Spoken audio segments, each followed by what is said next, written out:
Welcome to Aaron Mahnke's Cabinet of Curiosities, a production of iHeartRadio and Grim and Mild. Our world is full of the unexplainable. And if history is an open book, all of these amazing tales are right there on display, just waiting for us to explore. Welcome to the Cabinet of Curiosities.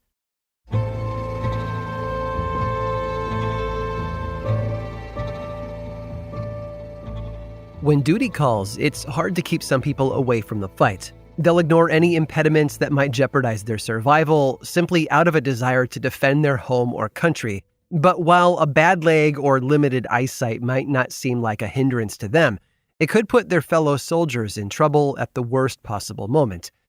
Samuel Whitmore, however, didn't care about any of that. In fact, on the very first day of the Revolutionary War in 1775, he defied all the odds by charging into battle when he should have been at home instead. As the old joke goes, Whitmore was born at a young age in Charlestown, Massachusetts. After education and marriage, he and his wife started a family. Unfortunately, that domestic life would be turned upside down by international conflict. He enlisted with the 3rd Massachusetts Regiment during King George's War, where he fought for the crown.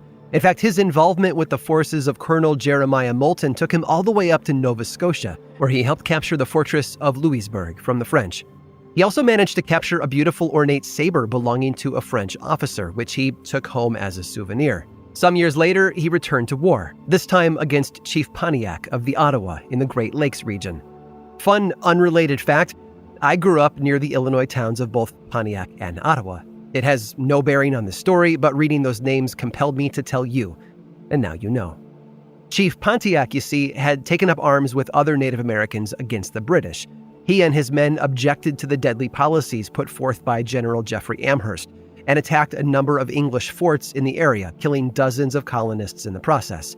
Whitmore and other English troops went up against Pontiac, killing many of the native warriors. According to legend, he defeated one adversary in hand-to-hand combat and took a pair of dueling pistols from the warrior's body afterward. Whitmore eventually moved to the town of Menotomy, which exists as part of present-day Arlington, Massachusetts. He became a farmer, and it seemed like his fighting days were over. From now on, any battles would be those of words, not rifles. In 1766, following the British repeal of the Stamp Act, the town elected Whitmore as part of a committee to inform Massachusetts General Court Representative Andrew Boardman on how to vote. Whitmore and the other committee members were wary of the British and their countless acts and taxes. And even though the Stamp Act was repealed this time, they remained suspicious. In their instructions to Boardman, the committee told him to always be watchful of any further danger coming from Parliament. Whitmore was also elected to the Massachusetts Committee of Convention, where he voiced his opposition to various revenue acts. He also spoke out against the king's requirement that Boston provide living quarters for the British soldiers occupying the city. Whitmore's uneasiness only grew. A new war was brewing in the colonies, and this time, despite fighting for the British before, he would defend the people of his province instead. On April 19th of 1775, the British quickly realized that they were outgunned against the colonial Minutemen and retreated from Lexington and Concord to Boston. On their way back to the city, they passed by Samuel Whitmore's farm, where he was tending his fields. When Whitmore caught sight of them, he dropped what he was doing, fetched his musket, and opened fire from behind a stone wall. After his first shot took out one soldier, he dropped his musket, pulled out his twin dueling pistols, and shot 2 more. By then, another group of British soldiers had figured out where he was hiding and rushed for him. Before they could reach him, he drew his saber and charged toward them, but the Redcoats had the upper hand. They shot him in the face, then bayoneted him several times before butting him with their rifles. Whitmore was left on the ground, bleeding to death. He was 73 years old. A group of colonial soldiers eventually found him and took him to a doctor a few miles away. Things looked grim, and he wasn't expected to make it through the night, not after such a brutal attack. But survive he did. Samuel Whitmore was one tough soldier, and he lived for 18 more years, eventually dying in 1793 at the ripe old age of 96. He had spent much of his life fighting, and he never let his age, or being stabbed, shot, and beaten, keep him down. And in the process, he proved the old saying to be true: what doesn't kill you only makes you stronger.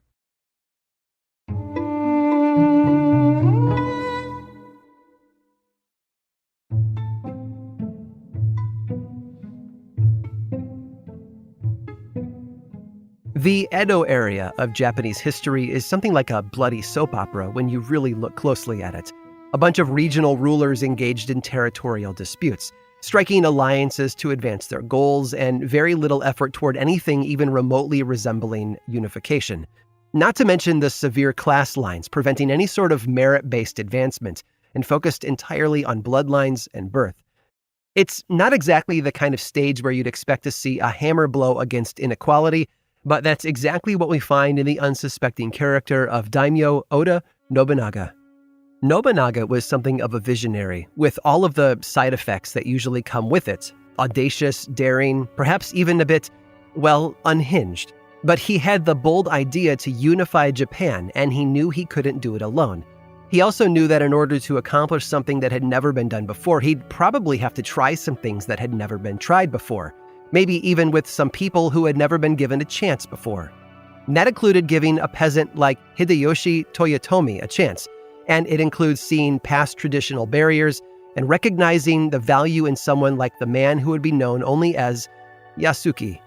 When Yasuke arrived in Japan in 1579, he must have been quite the sight for the local populace. Arriving alongside a Jesuit named Alessandro Valagnano, Yasuke served as bodyguard for the religious man, and an imposing one at that.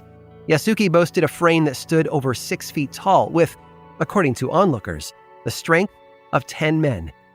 And when the average height of a man in Japan at the time was around 5 feet tall, you can see how he stood out, quite literally. Oda Nobunaga was immediately impressed by Yasuke. Perhaps it was just the spectacle of him, but being the same man who gave a peasant a chance, he extended the opportunity to Yasuke as well, to fight alongside the man doing what had never been done before. And Yasuke accepted. And while records are scarce as to what exactly he did for Nobunaga, it's believed that he reprised his role as a bodyguard for the Japanese warlord, and in the process, became quite close with him. In 1582, Nobunaga was caught in an ambush at a temple, but rather than face defeat, he took his own life through the ritual act known as seppuku. And not only was Yasuke in the building with him, he very well may have been the one to remove Nobunaga's head to save it from falling into enemy hands. This was something that only the nearest and dearest vassals would do, and of all the vassals Nobunaga had amassed at the time, it was Yasuke who had collected the head. It's fair to say that Yasuke kept his head in a critical moment, so much so that he ended up keeping 2 heads. It's unclear what, if any, larger chord Yasuke struck in a war-stricken Japan. After that ambush in 1582, there is no record of him whatsoever. He briefly served Nobunaga's son, but the younger daimyo followed his father to the grave. The last we hear of Yasuke, he was taken during a battle and led to a Jesuit camp. Perhaps he became a ronin, a masterless samurai, and wandered the land, or perhaps he settled into something loosely resembling a retirement. But whatever ended up happening to him, he would give the world one of its first glimpses at what it looks like when you actively engage in that simple principle of treating others the way you'd want to be treated. You see, Yasuke wasn't like other samurai, not just because he was not native to Japan, and not just because he was 6 foot tall and strong as a bull, but because he was from an African tribe, which made him the first ever Black Samurai. I hope you've enjoyed today's guided tour of the Cabinet of Curiosities. Subscribe for free on Apple Podcasts or learn more about the show by visiting curiositiespodcast.com. The show was created by me, Aaron Mahnke, in partnership with How Stuff Works. I make another award-winning show called Lore, which is a podcast, book series, and television show, and you can learn all about it over at theworldoflore.com. And until next time, stay curious.